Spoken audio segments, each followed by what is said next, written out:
여러분 안녕하세요. 반갑습니다. 오늘도 주일 예배에 오신 우리 모든 성도님들을 진심으로 환영합니다.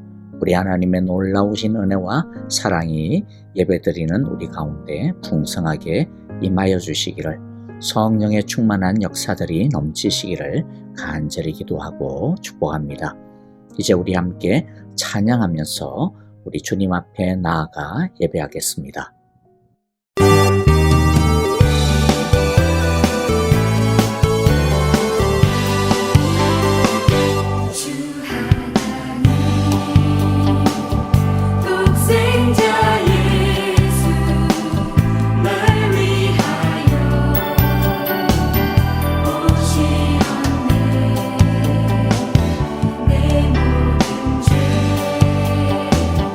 다 사하신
여러분 안녕하세요. 반갑습니다. 오늘도 우리 주님의 크시고 놀라운 은혜가 넘치는 복된 말씀의 시간이 되기를 바랍니다.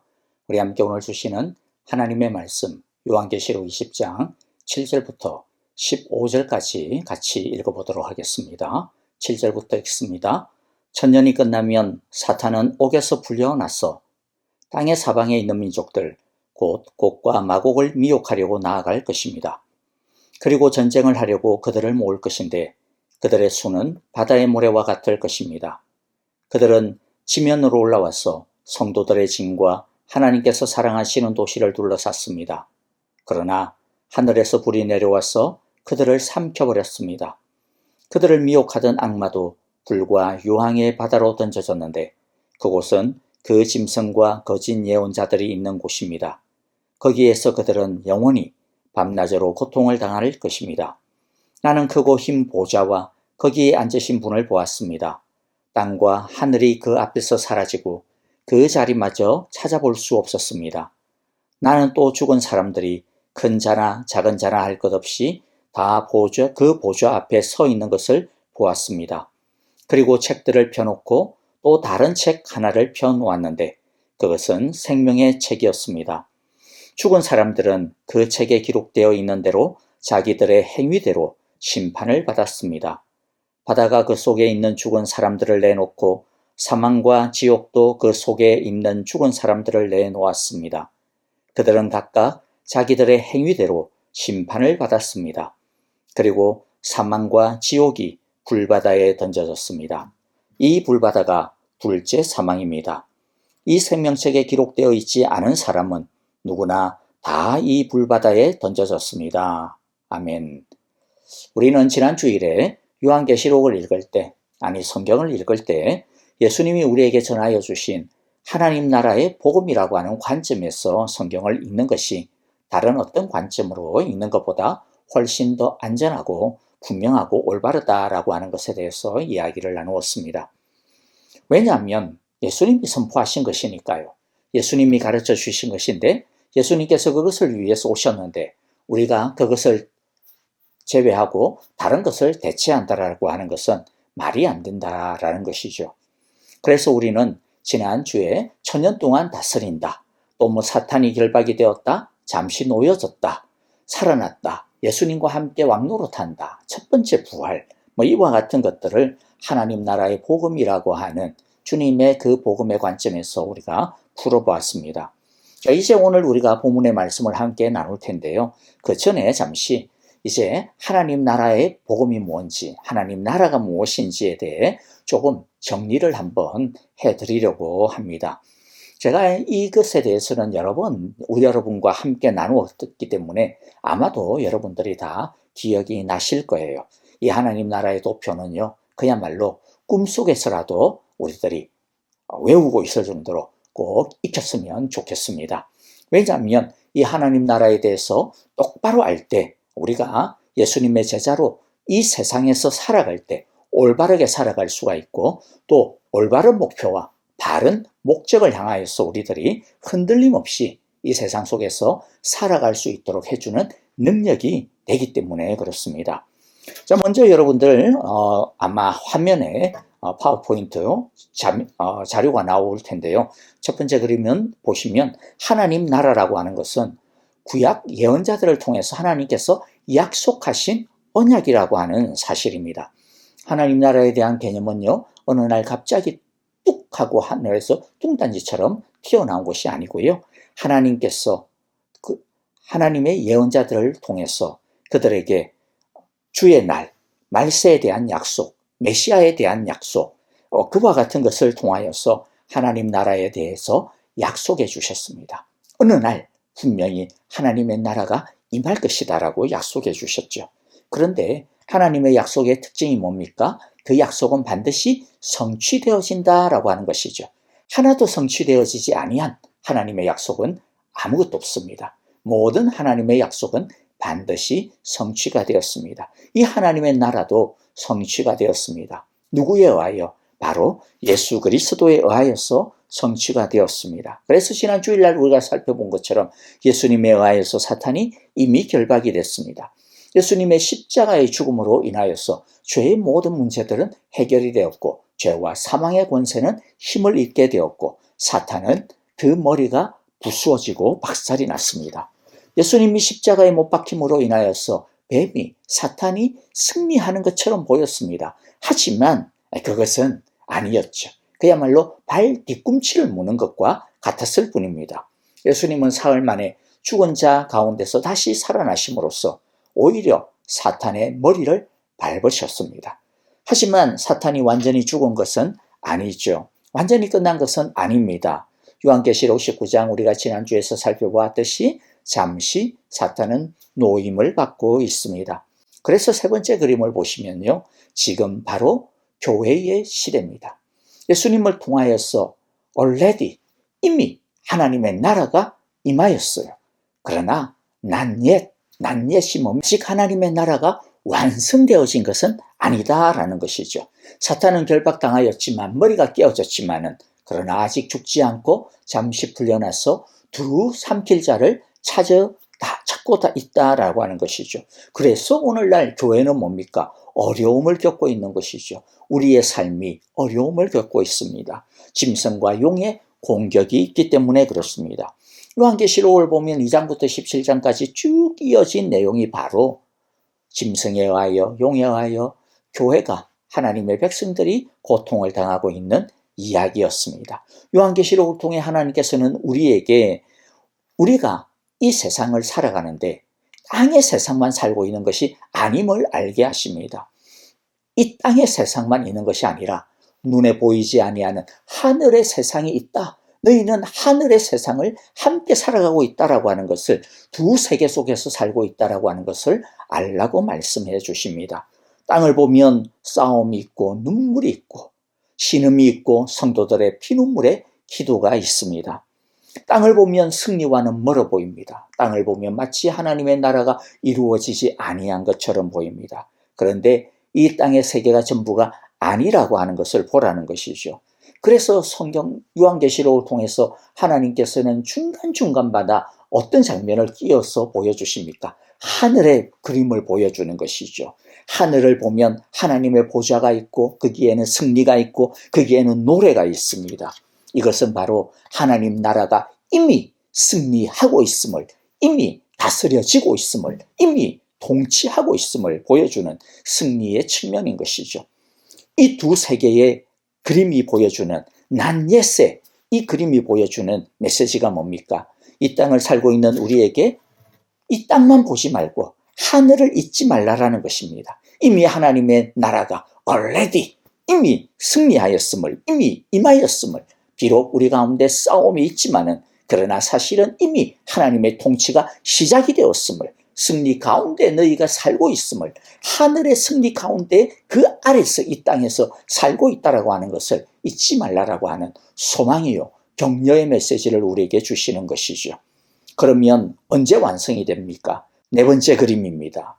예수님이 다시 오심을 통해 완성이 됩니다. 마지막 때가 가까울수록 예수님의 말씀처럼 영적인 혼란과 영적인 대적은 분명히 더욱더 심해질 것입니다. 결코 이 세상은 유토피아가 아닙니다. 이 세상이 물질적으로, 문명적으로, 과학적으로, 기술적으로 진보를 이룬다고 해서 이 세상이 많은 생산을 갖다가 이룬다고 해서 절대로 유토피아가 되어지는 것이 아닙니다. 발전을 이룰 수 있을지는 몰라도 그러나 하나님을 인정하고 높이는 것은 점점점 더 사라지게 되어지고 오히려 더욱더 반대가 늘어나죠.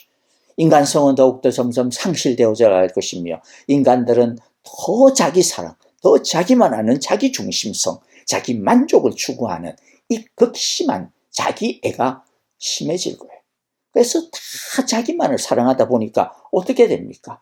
인간과 인간 사이는 피폐가 되어지고 자연은 더욱더 피폐가 되어지고 미움과 적대감은 더욱더 늘어나게 되어지고 그리하여서 전쟁과 파괴는 더욱더 심해진다라는 거죠.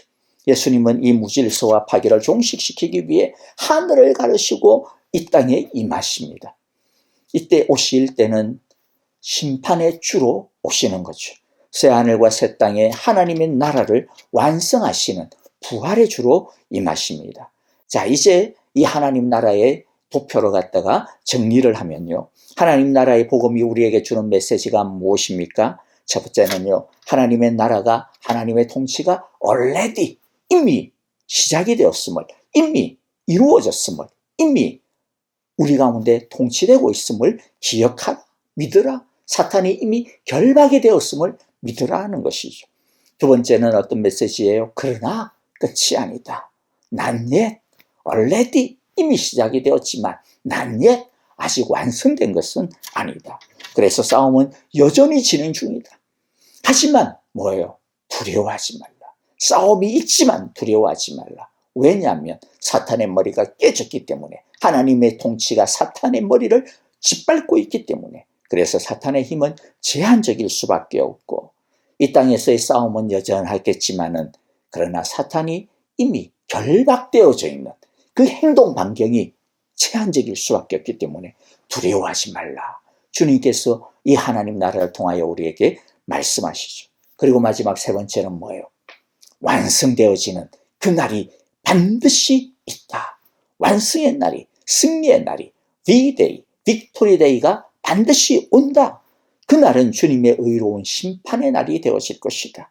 그 날을 그리하여 소망하고 기대하고, 그리고 또한 준비하며 살아가자라고 하는 메시지인 것이죠. 자, 이제 오늘 본문의 말씀을 같이 보도록 하겠습니다. 오늘의 말씀은 앞에 그림으로 보면 네 번째 그림에 해당되어지는 내용입니다. 그리고 21장과 22장은요, 네 번째 그림 이후에, 즉 하나님 나라의 완성 이후 새 하늘과 새 땅이 어떤 곳인지에 대해서 우리에게 찬란한 그림들을 통하여서 우리에게 설명해 주실 것입니다. 먼저 7절부터 9절 상반절을 보겠는데요. 먼저 7절을 보면 천년이 끝나면 사탄은 옥에서 풀려나서, 7절에서 천년이 끝나면이라고 이야기하고 있죠. 여기서 천년은 뭐라고요? 진짜 그냥 뭐 어떤 천년이라고 하는 기간 아니에요. 천년 왕국, 그런 우리가 뭐 사람들이 이야기하는 전천년설이니 후천년설이니 뭐 그런 천년 왕국을 이야기하는 게 아닙니다. 이 천년은 언제부터가 천년이에요? 예수님이 사탄을 결박시키는 그때부터, 예수님이 이 땅에 임하셔서 already 이미 하나님의 나라를 시작하시는 그 시점부터가 뭐예요? 천년이 시작이 된 것이죠. 즉 현재의 역사 시대가 바로 천년의 기간입니다. 교회의 시대죠. 지금의 역사는 그런데 무슨 말씀입니까? 끝이 있다라고 하는 것이에요. 이 천년이 끝나면 끝이 나는 때가 반드시 있다라는 것입니다. 반드시 끝이 있다. 그러므로 우리는 이 세상이 영원할 것처럼 살면 안 됩니다. 언젠가 있을 그 끝, 종말을 준비하면서 살아야 되는 것이죠. 이렇게 끝이 있다.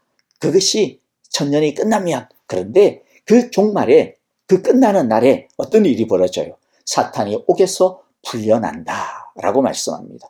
옥에서 풀려난다라고 하는 말은 의미가 뭐냐 하면은 좀 더 활동력을 가진다라는 거예요. 지금 결박되어져 있는데 이게 좀 풀려났어. 약간 가석방 비슷하게 풀려났어요.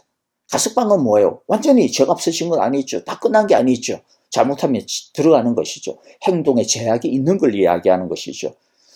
사탄은 머리가 깨졌는데, 결박되어져 있는데, 그런데 뭔가 좀 더 힘을 내기 시작하는 때가 있다라는 거죠. 악이 힘을 발휘하는 때가 있다.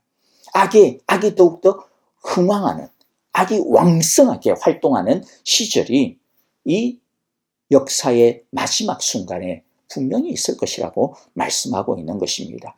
그래서 사탄은 그때에 무엇을 합니까? 8절에 보면 땅의 사방에 있는 민족들 곧 곡과 마곡을 미혹하려고 나아갈 것입니다. 그리고 전쟁을 하려고 그들을 모을 것인데 그들의 수는 바다의 모래와 같을 것입니다.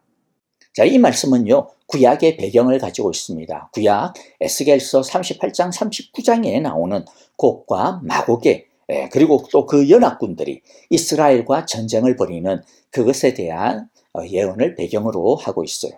지리적으로 보면 마곡의 땅이라고 하는 것은요, 오늘날 흑해 북쪽 코카소스 지방 그쪽을 아우릅니다. 그래서 뭐 어떤 사람들은 마곡은 러시아고 고금은 뭐 모스크바고 뭐 이런 식으로 해석을 해가지고 나중에 막 이 뭐 공산권 세력이 뭐 러시아를 중심으로 한 이러한 어떤 뭐 이 연합군들이 그 다음에 뭐 쳐들어온다. 뭐 누구를 쳐들어온다고 이야기하느냐면 뭐 이스라엘을 쳐들어온다 뭐 이렇게 이야기하는데요. 자, 그런데 그와 같은 것은 뭔가 좀 어떤 이 말세적인 어떤 그런 흥미를 갖다가 끌 수는 있을지 모르지만 과연 그렇게 해석하는 것이 옳으냐는 것은 또 다른 문제입니다. 자, 여기서 중요한 것은요, 그런 지리적인 것이 중요한 것이 아닙니다. 에스겔서 38장 39장에서 나오는 곡과 마곡의 역할이 무엇이냐라고 하는 것이죠. 그들의 역할이 무엇입니까? 그 역할을 이해하면 바로 그들의 역할이 그것이었듯이 오늘 이들의 역할도 바로 그거겠구나라고 하는 것이죠. 에스겔서 38장 39장에서 곡과 마곡은요, 회복되어진 이스라엘, 즉 하나님의 나라와 하나님의 백성을 공격하는, 무너뜨리려고 극렬하게 대항하는, 하나님을 대항하는 그러한 세력을 대표합니다. 그러니까 곡과 마곡은 다른 게 아닙니다. 하나님과 하나님의 나라, 하나님의 백성들을 넘어뜨리려고 덤벼드는 죄의 힘들을 모두 말하는 것입니다. 사탄은 이 마지막 때도 그때의 버릇, 그 에스겔 때의 버릇, 그때의 전략을 그대로 사용한다라는 거죠. 하나님과 그의 백성들을 공격하려고 그들의 있는 힘을 모아가지고 마지막에 그냥 세상이 끝이 다가오면 다가올수록 더욱더 발악을 하면서 그냥 하나님의 백성들을, 교회를 핍박하고 공격하려고 한다라는 것이죠. 전쟁을 하려고라고 했는데 이 전쟁은 그럼 무슨 전쟁입니까? 영적인 전쟁이에요. 이 세상에 어떤 나라가 뭐 하나님의 나라로 세워진다, 이스라엘이 하나님의 나라로 세워진다, 그런 게 아니라는 거죠. 하나님의 나라는 이 땅 가운데 이미 이루어졌다고 했잖아요. 임하였다라고 했잖아요. 하나님의 백성들이 누굽니까? 교회, 하나님의 자녀들입니다. 그 하나님의 나라와 바로 짐승과 용의 이 세력들, 그 하나님의 백성들을 무너뜨리려고 한, 더욱더 무너뜨리려고 마지막까지 기승을 부리는 그들의 모습, 바로 그러한 영적인 전쟁이죠. 그러므로 이 말씀은요, 영적인 전쟁이 더욱더 깊어질 것이다. 깨어라, 준비하라고. 조금 더 보면 이러한 말씀들이 더 자세하게 나오는데요. 자, 먼저 9절 상반절을 보면요, 그들은 지면으로 올라왔어 성도들의 진과 하나님께서 사랑하시는 도시를 둘러쌌습니다. 여기서 하나님께서 사랑하시는 도시는 예루살렘을 말하는데, 그런데 예루살렘, 지금 있는 뭐 이스라엘에 있는 예루살렘, 그걸 이야기하는 게 아닙니다. 예루살렘은 뭘 이야기합니까? 이 땅의 하나님의 나라, 하나님의 백성들, 바로 그것을 이야기하는 것이죠. 그러니까 성도들의 진, 하나님께서 사랑하는 도시, 사실 이 두 개는 다른 게 아니라 같은 겁니다. 같은 말의 반복이죠. 이것이 의미하는 바가 뭡니까? 아까도 방금 말씀드렸지만 시대가 흐르면 흐를수록 영적인 대적과 영적인 타락은 더욱더 거세질 것이다. 더욱더 악해질 것이다. 반드시 그냥 물러서는 법이 없을 것이다. 라고 하는 것을 우리에게 말씀하는 것이죠.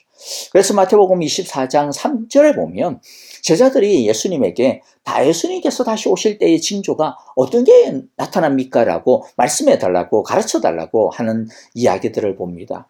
그래서 예수님께서는요, 그때 마지막 때의 징조에 대해서 말씀을 해 주시는데, 그 말씀의 핵심이 뭐냐면 시대가 지나면 지날수록, 마지막 가까우면 가까울수록 점점 더 혼란과 환란은 더 강해질 것이라고 말씀을 하십니다. 마태복음 24장 6절 7절을 보면 6절, 또 너희는 여기저기서 전쟁이 일어난 소식과 전쟁이 일어나리라는 소문을 들을 것이다. 그러나 너희는 당황하지 않도록 주의하여라. 당황하지 말라라는 거죠. 이런 일이 왜냐하면 반드시 일어나야 하기 때문이다. 그러나 뭐라고요? 아직은 끝이 아니야. 민족이 민족을 거슬러 일어나고 나라가 나라를 거슬러 일어날 것이며 여기저기에서 기근과 지진이 있을 것이다. 그렇죠? 이것만 봐도 사실 덜덜 떨리잖아요. 근데 8절에 보니까 뭐라고 말씀하세요? 8절, 그러나 이런 모든 일은 진통의 시작이다. 호들갑 떨지 말라라는 거예요. 전쟁이 소문이 일어난다고 해서, 뭐 지진과 기근이 일어난다고 해서, 야, 이게 진짜 끝이 아니라는 것이죠.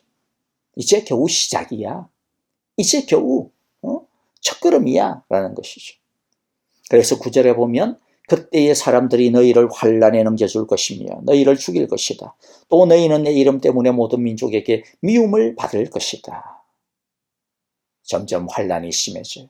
그런데 이것도 끝이 아니에요. 더 세집니다. 21절에 보면 그때에 큰 환난이 닥칠 것인데 그런 환난은 세상 처음부터 이제까지 없었으며 앞으로도 없을 것이다.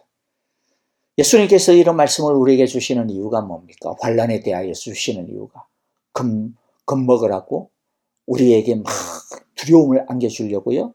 그게 아닙니다. 깨어 준비하라는 것입니다. 깨어서 준비하라. 지혜로운 다섯 처녀처럼 깨어서 준비하라. 이런 일을 당하더라도 무엇을 기억하라? 하나님의 나라가 이미 시작이 되었어. 야, 우리 끝났네. 큰일 났네. 이거 우리 망하는 거 아니야? 그렇지 않다라는 것이죠. 하나님의 나라가 이미 already 시작이 되었고 사탄의 머리가 이미 부수어졌고 사탄이 지금 옥에서 풀려나서 뭔가 힘을 발휘하고 막 아기 성행하는 것처럼 보여도 그러나 그들은 제한되어져 있어. 두려워하지 마 라고 말씀하시는 것이죠. 아무리 발악을 해도 그들은 묶인 자야. 그들은 이미 결박이 되어져 있어. 단지 그냥 발악을 하고 단지 그냥 막 소리를 지르고 있을 뿐이야. 두려워하지 말고 차분히 주님의 오심을 마지막을 준비하라고 하시는 말씀입니다. 이러한 영적인 혼란과 싸움의 심화는요, 오히려 하나님의 나라가 무르익었구나. 진짜 하나님의 나라가 다시 오실 날이 다가오구나. 다시 완성되어진 그 날이 다가오구나 라고 하는 증거라는 것이죠. 그렇기 때문에 여러분 뭐 하면 안 돼요? 엉뚱한 짓 하면 안 됩니다. 아이고야 뭐 예수 믿어도 소용이 없네. 예수 믿으니까 뭐 또 어렵기만 한 것 같네. 그냥 뭐 세상 사람들하고 똑같이 살지 뭐 세상처럼 세상으로 다시 돌아가야지. 그렇게 하면 안 된다라는 것이죠. 세상 속에서 정신없이 있다가 주님 앞에 서면 안 된다. 그 부끄러움을, 그 두려움을 어떻게 감당하려고 하니? 깨어서 기다리라 말씀합니다. 그래서 9절 후반부부터 10절을 보면요. 그러나 하늘에서 불이 내려와서 그들을 삼켜버렸습니다. 그들을 미혹하던 악마도 불과 유황의 바다로 던져졌는데 그곳은 그 짐승과 거짓 예언자들이 있는 곳입니다. 거기에서 그들은 영원히 밤낮으로 고통을 당할 것입니다. 이것이 바로 최후의 승리의 장면이죠. 무슨 말입니까? 결국에는 악은 철저하게 제거가 되어질 것이다. 결국에는 반드시 완성의 날이 올 것이다. 결국에는 V-Day, 빅토리 데이가 임할 것이다. 그리고 이날 어떤 일이 일어납니까? 최후의 날이잖아요. 이 최후의 날, 최후의 심판이 드디어 벌어집니다. 이 최후의 심판의 특징들을 오늘 말씀은 다음과 같이 4개 정도로 설명하게 되어질 텐데요.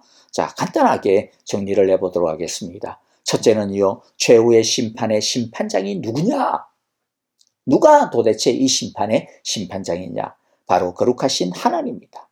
그러므로 우리 모두는 거룩하신 하나님의 그 거룩한 심판대 앞에 서게 되어진다는 거죠. 11절에 보면 나는 크고 흰 보좌와 거기에 앉으신 분을 보았습니다. 땅과 하늘이 그 앞에서 사라지고 그 자리마저 찾아볼 수 없었습니다. 크고 흰 보좌와 거기에 앉으신 분은 어미하시고 거룩하신 하나님을 뜻합니다. 땅과 하늘이 그 앞에서 다 사라집니다. 이 말은 이 땅을 덮고 있는 모든 죄들이 다 사라진다라고 하는 것을 뜻합니다. 죄는 우리만 더럽힌 게 아니었어요. 인간의 죄로 인하여서 자연도, 자연의 질서도, 자연의 생명체도 파괴가 되었고 오염이 되었고 전부 다 신음하고 있습니다.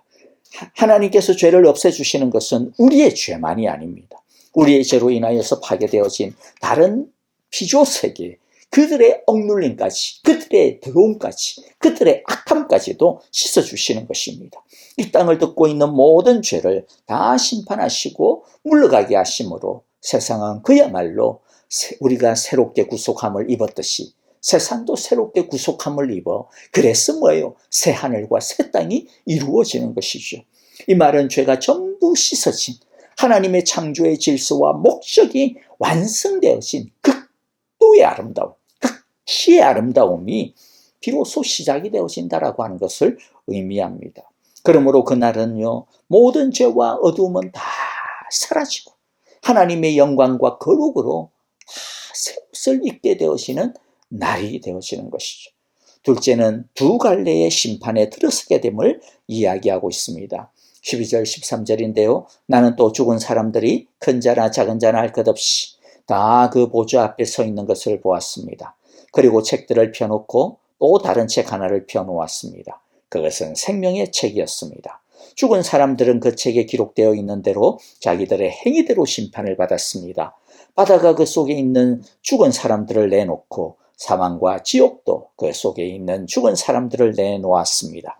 그들은 각각 자기들의 행위대로 심판을 받았습니다. 자, 그런데 여기에서 보면 몇 가지 좀 해석을 해야 될 게 있는데요. 먼저 죽은 사람들이라고 하는 말이 나와요. 여기서 이야기하는 죽은 사람들이라고 하는 것은요, 그냥 뭐 진짜 죽은 그러한 사람들을 뜻하는 게 아니에요. 요한계시록에서 죽은 사람들이라고 하는 것은요, 하나님에 대하여 죽은 사람들이에요. 그러니까 하나님을 믿지 아니하고, 하나님을 거부하고, 하나님을 거역하고, 하나님을 대적하고, 도리어 뭐예요? 짐승에게, 뱀에게, 용에게, 사탄에게 무릎을 꿇고 그들에게 그냥 빌붙어서 그들을 따라간 그들의 이 뱀의 백성들을 이야기합니다. 죄 가운데 죽은 하나님을 믿지 아니한 그 사람들을 이야기할 때 요한계시록에서는 죽은 사람들이라고 이야기해요. 어떻게 보면 영적으로 죽은 사람들을 이야기하죠. 그러면 성도들은 어떻게 표현해요? 죽은 사람들이 아니라 산 자들이다. 살아있는 자들이라고 표현을 했잖아요. 우리가 지난 주일에 살펴봤던 것처럼 4절과 5절에 보니까 4절 후반부부터 5절을 보면 뭐예요? 그들은 살아났어. 그들이 누구예요? 성도들이에요. 성도들은 어떤 존재? 살아난 존재들입니다. 그래서 그리스도와 함께 천년 동안 다스리고 있는 존재들이죠. 이것을 뭐라고 표현했어요? 첫째 부활, 중생이라고 표현을 하고 있다라고 우리가 살펴보았잖아요. 자, 그런데 죽은 사람들, 즉 하나님 없이 하나님을 대적하고 그렇게 영적으로 그 죽은 사람들도 어떻게 됩니까? 13절에 보니까 바다가 그 속에 있는 죽은 사람들을 내놓고 사망과 지옥도 그 속에 있는 죽은 사람들을 내놓았습니다. 이것은 이들의 부활을 말해요. 그런데 이 죽은 사람들의 부활은요, 좋은 부활이 아니에요. 우리들의 부활은, 성도들의 부활은 좋은 부활이잖아요. 영생의 부활이잖아요. 그렇죠? 그러나 죽은 자들의 부활은 좋은 부활이 아닙니다. 차라리 그냥 죽은 그대로 있는 게, 사라지는 게 더 나은 거죠. 왜냐하면 이들은 각각 자기들의 행위대로 심판을 받기 때문입니다. 행위대로 심판을 받는 게 왜 그러면 안 좋은 것일까요? 자, 12절에 보면 두 개의 책이 나와요. 두 개의 책이 하나님의 심판대 앞에 펼쳐져 있습니다. 하나의 책은요, 이름이 없어요. 그냥 책이 있다. 그런데 그 책에는 뭐가 기록이 되어져 있어요? 사람들의 행위가 기록되어져 있는 책입니다. 두 번째 책은 뭐예요? 생명의 책입니다.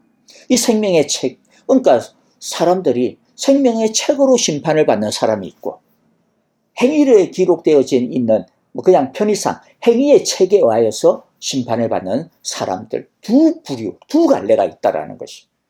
생명의 책으로 심판을 받는 사람들이 누굽니까? 바로 우리입니다. 하나님의 백성들이, 하나님의 자녀들이 이 생명의 책에 기록이 되어져 있어요. 죽은 사람들은 이 죽은 자들의 행위를 다 기록되어져 있는 이 행위의 책을 따라 심판을 받게 되어집니다.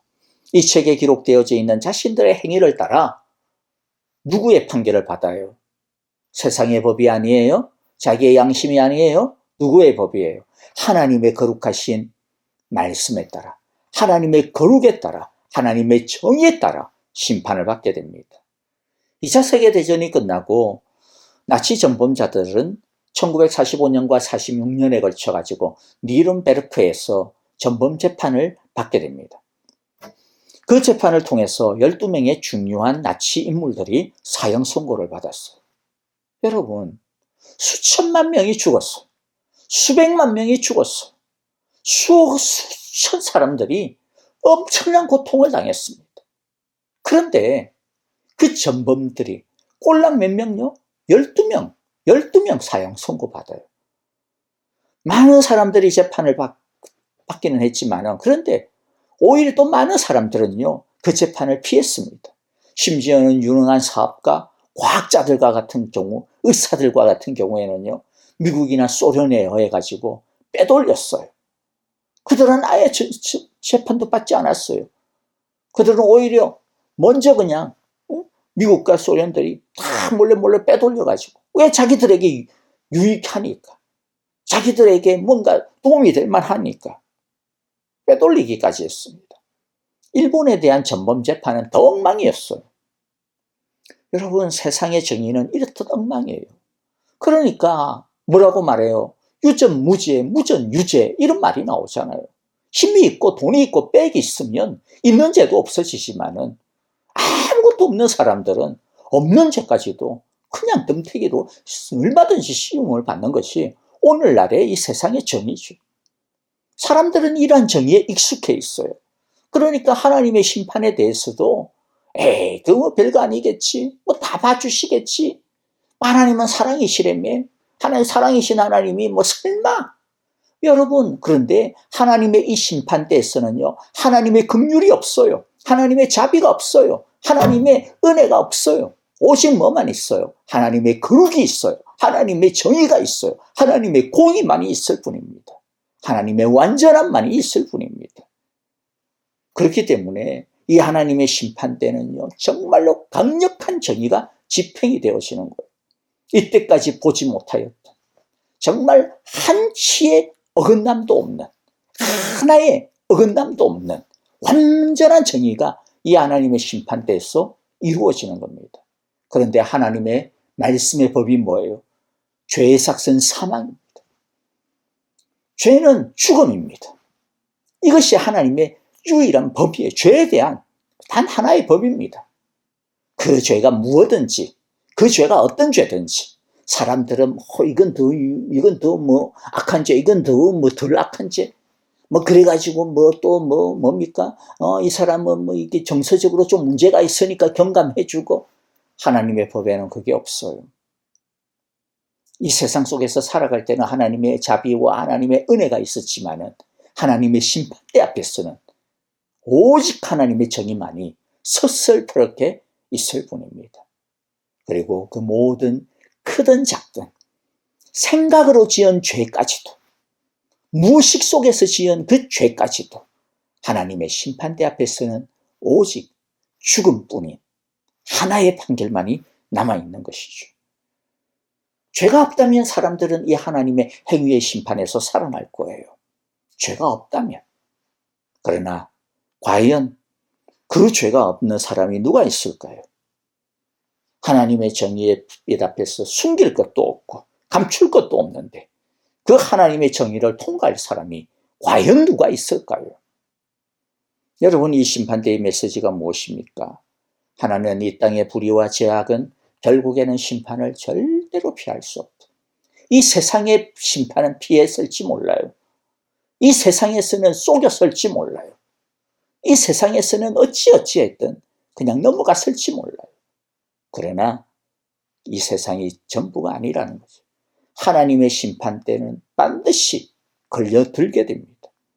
이 땅의 악의와 불의를 그것에 의하여서 신음하고 고통당한 사람들, 그 눈물과 피를 하나님이 반드시 갚아주신다는 거죠. 성도들이 흘린 그 눈물, 성도들이 흘렸던 그 아픔들, 주님께서 반드시 갚아주신다는 거죠. 그러므로 이 세상의 일시적인 악의 형통을 부러워할 필요도 없고, 그것에 의해서 넘어가서도 안 된다. 그걸 보면서 아이고, 나도 그냥 세상 속에서 그냥 적당히 좀 살아봐야지, 그렇게 해서는 안 된다. 낙심하지 말라라는 것입니다. 이 세상이 알 수 없었던 정의가 하나님의 손에 의하여 반드시 이루어진 그 심판을 너희는 기억하고 악에서 떠나라고 주님께서 말씀하시는 거죠. 두 번째는 과연 이 심판대를 누가 통과할 수 있는가 고민해 보라는 것이죠. 이 심판장이 누구라고요? 다시 말씀드리지만 11절처럼 크고 흰 보좌와 크기에 앉으신 분입니다. 그분의 정의의 심판을 자신의 행위로 통과할 수 있는 사람은 아무도 없습니다. 그 날이 되어지면 이미 늦었어요. 더 이상 기회가 없어요. 기회가 있는 때는 언제입니까? 지금 살아있는, 호흡이 있는, 우리가 살아가고 있는 이 땅에서만이 유일한 기회가 열려져 있는 시간이라는 것이죠. 오직 짐승과 뱀을 버리고 그러므로 우리 모두 하나님께 엎드려야 됩니다. 예수 그리스도의 그 십자가의 보혈과 부활의 능력을 붙들고 주님께 엎드려야 됩니다. 주님 품에 들어가야 됩니다. 주여 나를 주님의 보혈로 씻어주시고 덮어주소서.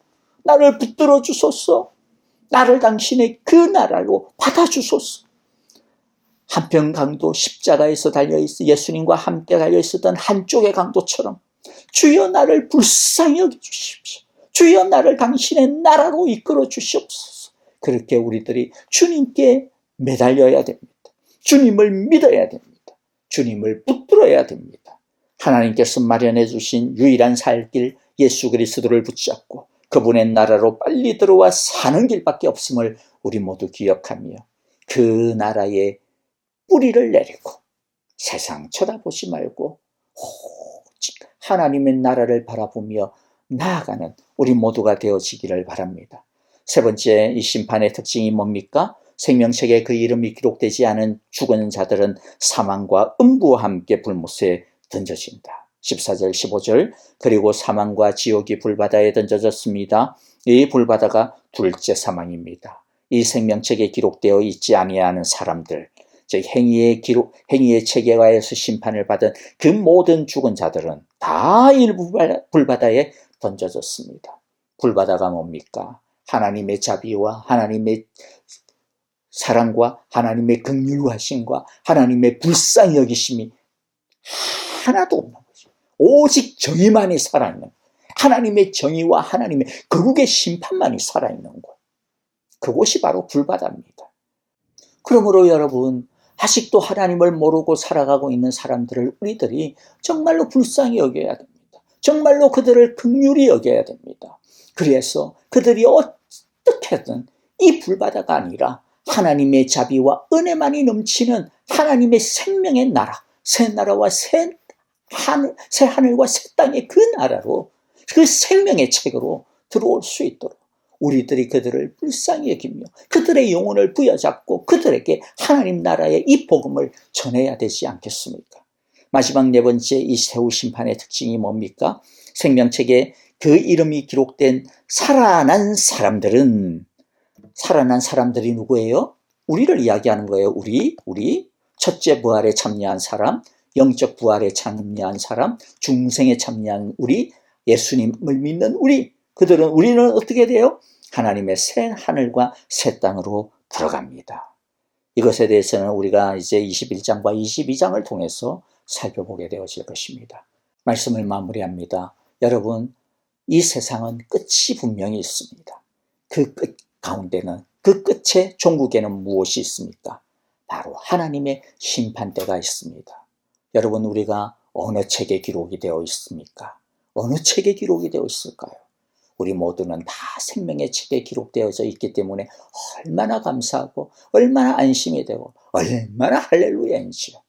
그러나 아직도 생명의 책에 기록되어지지 아니하는 그 우리 주위에 있는 행위의 책에 기록되어져 있는 하나님을 모르고 죽은 자로 살아가고 있는 우리의 친구들, 우리의 이웃들을 우리 모두 불쌍히 여기고 아직 이 땅 가운데 생명이 있을 때 남아있는 그 마지막 기회를 우리가 그들에게 전하는 자들이 되어지기를 바랍니다. 여러분, 이 땅 가운데 살아가면서 악이 잘 되고 이 세상이 너무나도 악해, 도대체 이 땅은 하나님의 나라가 진짜 임하는 거야 라고 하는 그런 마음들이, 그러한 아픔들이 우리 가운데 밀려들 때가 있을 거예요. 그러나 이미 하나님의 나라가 시작이 되었음을, 이미 하나님께서 우리 가운데 통치하고 있음을, 하나님께서 당신의 나라로 우리를 품어주셨음을, 우리를 이미 불러주셨음을 우리 기억합시다. 그 나라 속에 우리들이 살아가고 있음을 기억합시다. 그러므로 어려운 가운데서도 주여 나를 다스려 주소서라고 기도합시다. 힘든 가운데서도 주여 나를 붙들어 주소서라고 기도합시다. 그리고 또한 주님의 그 나라를 바라보며 준비하며 깨어서 하나님의 그 나라를 준비하는 우리 모두가 되어질 수 있기를, 그리하여서 영광스러운 그 나라의 기쁨으로 우리들이 주님의 그 얼굴을 맞이할 수 있기를 간절히 주님의 이름으로 기도하며 축복합니다. 아멘. 함께 기도합니다. 하나님 아버지, 감사합니다. 오늘 말씀을 통하여서 우리에게 하나님의 나라의 이 꿈을 꾸게 하여 주시고 하나님 나라를 보게 하여 주시니 감사합니다. 이미 하나님 나라가 예수 그리스도를 통하여 시작이 되었음을, 하나님의 나라가 우리 가운데 이미 임하였음을, 사탄은 그 머리가 뽀개졌음을, 사탄은 결박되어졌음을 우리 모두 기억하고, 이 땅 가운데서 여러 가지 어려움이 있고 악의 시험이 있다 하더라도 두려워하지 아니하고, 하나님 참으로 우리의 힘이 아니라 주의 이 십자가의 능력을 의지하고, 부활의 능력을 의지하고, 하나님 나라의 통치의 능력을 의지하고 주님과 함께 동행하며 살아가게 하여 주옵소서. 하나님의 나라를 준비하며 살아가게 하여 주시고, 아직 믿지 아니한 죽은 자들에게 마지막 남아있는 이 땅의 기회, 이 시간 속에서 하나님을 알아 산 자들이 되어질 수 있도록, 영생의 책에 기록되어질 수 있도록 우리들이 믿지 아니하는 자들에게 주의 복음을 전하게 하여 주시옵소서. 이제는 우리 주 예수 그리스도의 그 신은혜와 하나님 아버지의 귀하신 사랑하심과 성령의 인도하시며 자비로우시며 우리와 함께 하시며 우리를 영원히 붙들어 주시는 그 신실하심이 이제 오늘 우리에게 주신 귀한 말씀 마음 가운데 새기면서 오실 그날, 완성되어질 그날 반드시 있음을 기억하고, 그 심판대 앞에서 생명의 책에 기록되어져 있음을 우리들 감사함으로 오늘 이 시간 하나님께 영광 돌릴 뿐만 아니라, 아직도 생명의 책에 기록되어지지 못하는 죽어있는 저 사람들을 향하여서 하나님의 복음을 우리들이 함께 전하며 죽음의 자리에서 생명의 자리로 옮겨올 수 있도록 하나님의 말씀을 전하고 생명을 전하기로 다시 한 번 더 우리들이 주님 앞에서 다짐하며 주님의 그 나라를 생각하고 바라보며 깨어 준비하며 살아가기로 오늘도 말씀 앞에서 기도하고 다짐하고 헌신하는 우리 함께 예배한 우리 모든 사랑의 교회 성도들과 주님께서 우리에게 주신 귀한 자녀들, 가정들, 또한 생업과 우리의 모든 믿음의 걸음과 일터 위에 이제로부터 영원토록 함께 계시기를 축원하옵나이다. 아멘.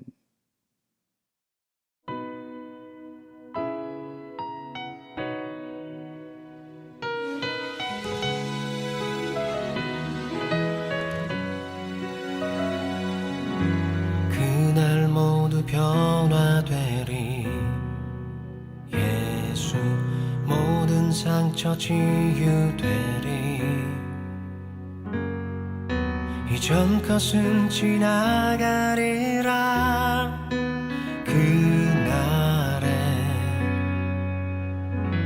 그날 모두 알게 되리. 예수 모든 답을 얻게 되리. 모든 걱정 사라지리.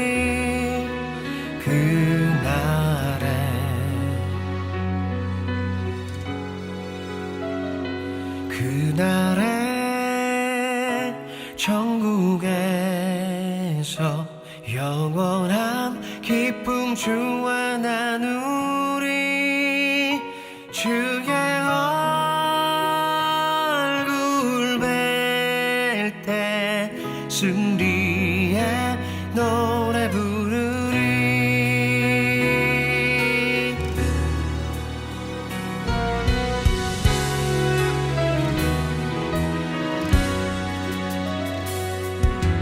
그날 주의 얼굴